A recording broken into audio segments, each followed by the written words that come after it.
Hello, welcome to ID Academy. My name's Aaron McClendon, and today we're going to be learning about utilizing tonality and rapport building, and tonality to build rapport in order to create urgency in the sales process.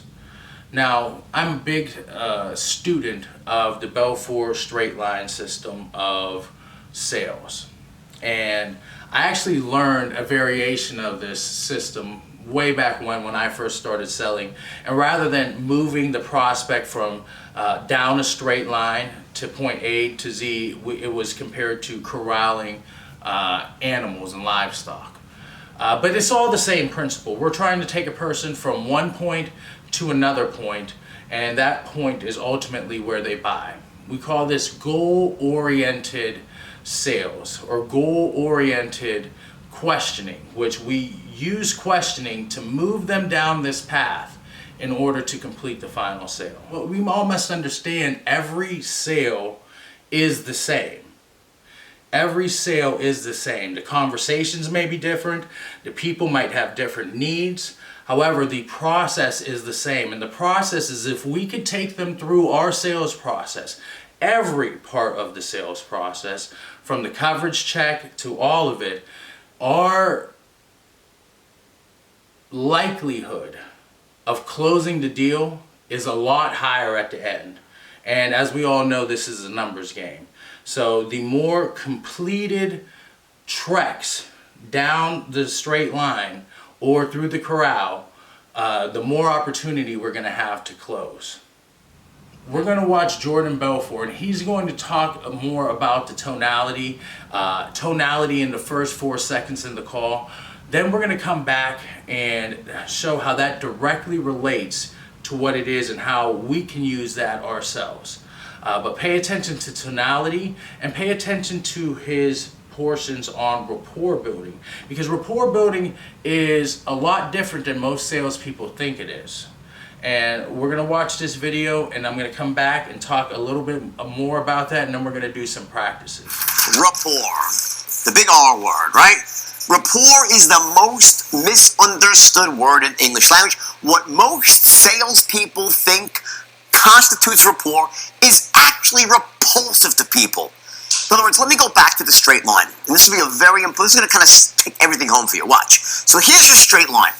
This is your open, this is your close, your perfect sales that lay down where everyone just says yes, yes, yes, right down to the close. Perfect lay down sale, no objections, right? But that's now how things really go in the world. People typically have objections that take off the straight line, so we have these healthy boundaries here and here, above and below the line.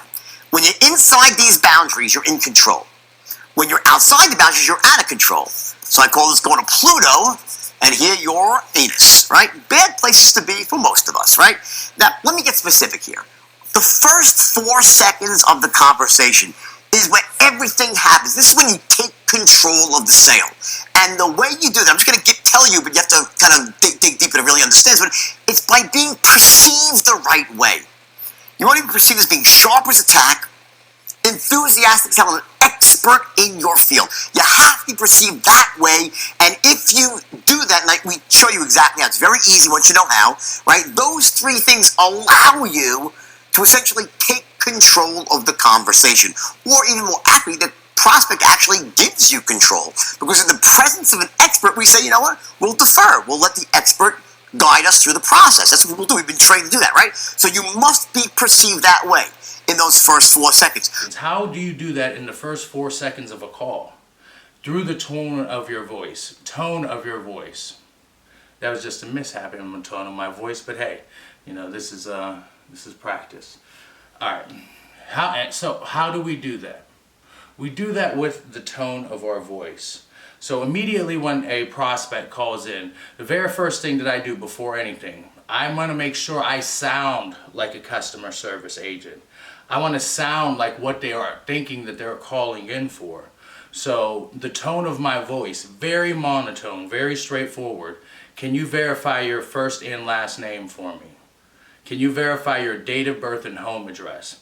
I don't like moving forward past those first points there, because then that gives the customer control of the call, and I can't accurately move them throughout the sales process without them giving me that information. The very next thing that I do is I lighten the tone of my voice once I get the information that they need to give me. Very direct, straightforward tone. How can I help you? What can I help you with? Lighten the tone. You can immediately hear the prospect's defenses drop, because now they're in a position where this person is going to be here to help me.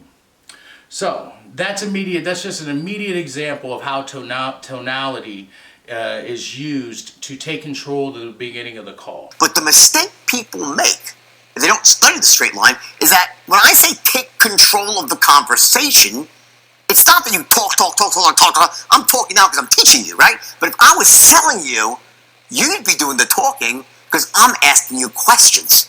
See, when I say take control of the sale, the first thing we do then we start going through this intelligence gathering phase. We gather intelligence. We don't qualify with the term, we gather intelligence. I start asking you questions, specific questions, in a specific order, using certain straight line guiding principles, big picture to small picture, less invasive to more. It's all these principles we teach you in the system, right? And this allows you to find out everything you need to know about your prospect. However, simultaneously, as you're asking these questions, lies the secret to getting into rapport.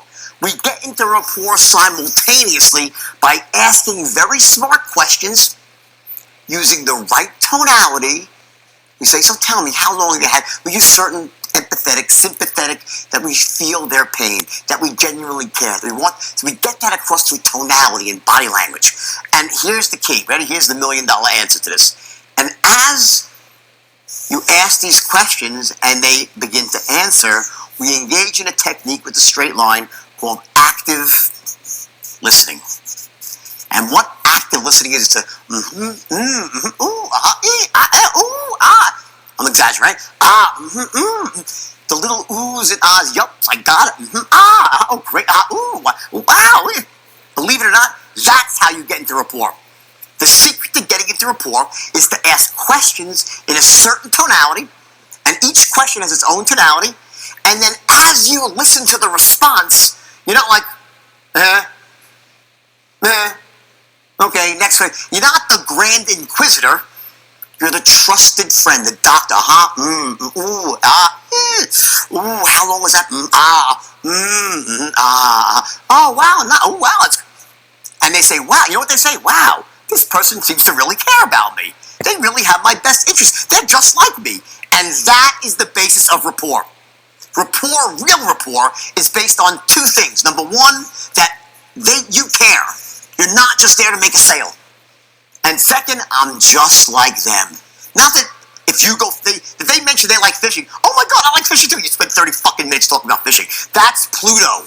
That's not rapport. Rapport is the grunts. Oh yeah, you get it. The way you lean forward for emotion and lean back for logic. There's all these techniques, these body language, tonality. And let me tell you something, when you are done, when you're using a straight line the right way, even just at basic proficiency, I'm not even talking the highest level, you will exit your intelligence phase and they'll be like, damn, this guy is awesome. When I'm done gathering intelligence, my process saying, this guy is, I never met someone who cares about me so much, he understands me, he gets me, that's my secret. So I get into rapport by asking questions and listening effectively. And that sets me up, because I've already taken control of the sale, I can do that. And then I transition to my presentation and so forth and the rest of the straight line. Let me just say this. In summation, the straight line has something called the good enough factor. Meaning you don't have to be an expert. If you have basic proficiency, you get massive results. You just do. It happens quickly because some of the skills here, like tonality and other basic things, they're like, oh my God, they're like, oh my, I didn't know that, and you can just apply it immediately. Okay, welcome back. As you see, that the basis of rapport building is not asking long and having long, drawn-out conversations about things that are useless to the goal of us closing our final sale. It's building enough rapport, building enough of a friendship to make that person trust you. I like to call it rocking them to sleep. I rock them to sleep throughout the sales process, become their friend, and at the end, we both agree together that this is the best scenario for them. And it's an easy close, the urgency is there. If they trust you, they're gonna buy from you. The trust that you build through listening, through showing general concern, through the changes of the pitch of your voice. Notice I do this quite often in this video here. But through the changes of the pitch of your voice, creates a connection with the prospect. It creates a connection with the audience when you're doing this on television. It creates a connection in all forms of communication, because that is the basis of communication. We use this every day. We have to use it proactively in order to maneuver customers through sales and create the urgency which we need in order for a prospect to close on one call, that second call, to close, period. I prefer getting them on the first call, but that takes mastery of the ID system. Thank you.